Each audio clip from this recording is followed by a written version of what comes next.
What's up, everybody? Today we are going to be talking about forward-facing sonar. Stay tuned, and I'm going to unpack and break down everything that I see under the water.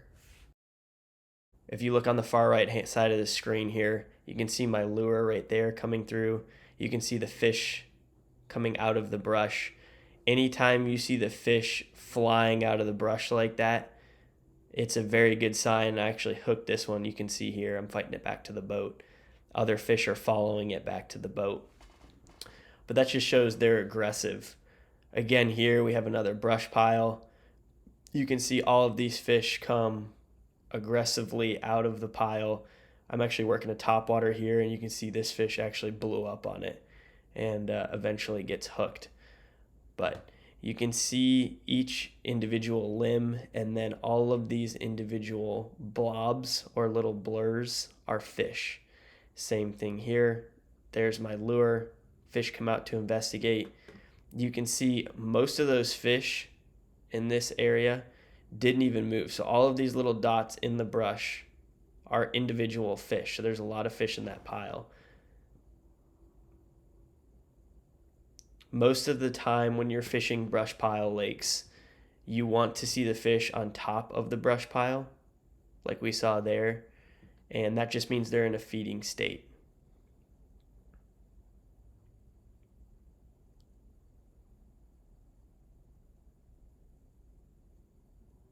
That's a whole tree down on the bottom. You can see each individual limb, a couple fish sitting there. There's the top of the tree. Here's a giant rock pile. You can see the big boulders. There's a little bit of brush right here, standing timber, but just giant rocks. That's what that looks like.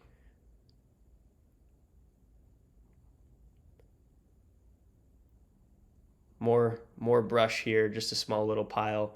You can see a couple little fish wandering around, sitting on the backside.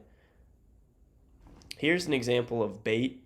This is actually a ball of herring, or a cloud of herring, and you can tell from the separation of what the bait fish are. This is a school of shad, and you can tell it's shad just by what it's balled up like this in a circle. Herring will normally not be in a perfect circle like that.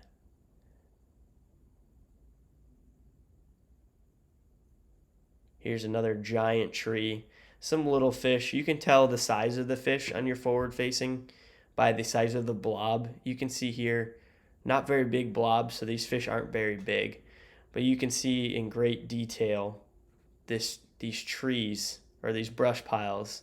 Sometimes they're whole trees on the bottom. You can see great detail and see the fish actually inside of them. There's a fish. There's a fish. But it really helps to just break down what's happening under the water.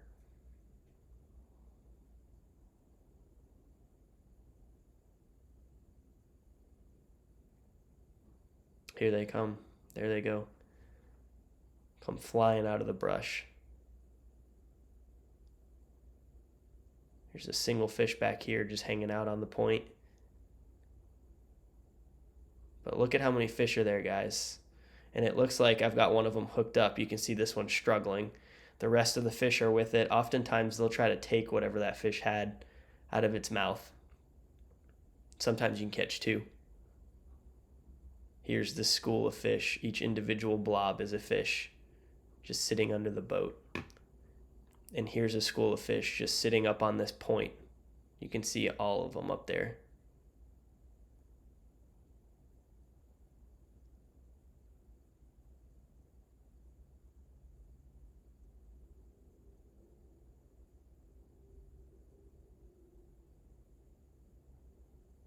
Pretty cool.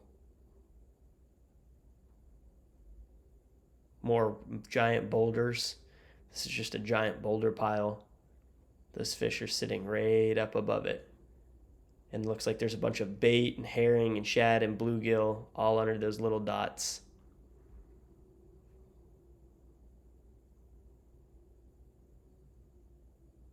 Look at how those fish reacted.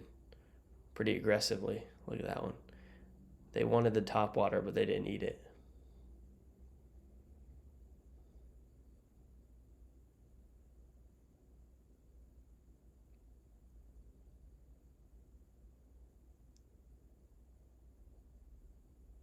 Pretty cool how you can see, like I said, just about every limb on that tree and each individual fish.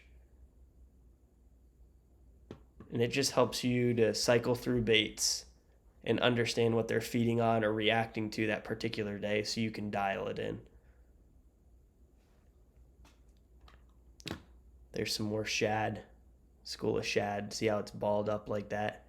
It's probably shad opposed to blueback herring.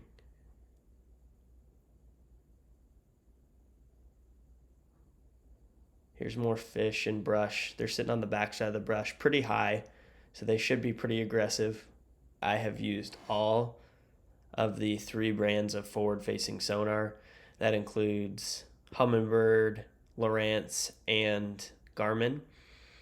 And I've been able to use all of them. I have the first generation Lowrance active target. I would say that it is the second best option from what I've seen. If I were to do it all over again today, I believe the new Garmin transducer and live scope is by far the best and the clearest at distance. For me, active target is definitely a close second. It's very clear. You can see your lure as well as fish at a very far range. But at this point, I'll let you guys just continue to watch all of this footage of images and scenes from under the water and how the bass are reacting on the structure. But please, if you guys have any questions about what you're seeing or what I've explained today, drop them down in the comments below. I'll answer them all to the best of my ability. Enjoy.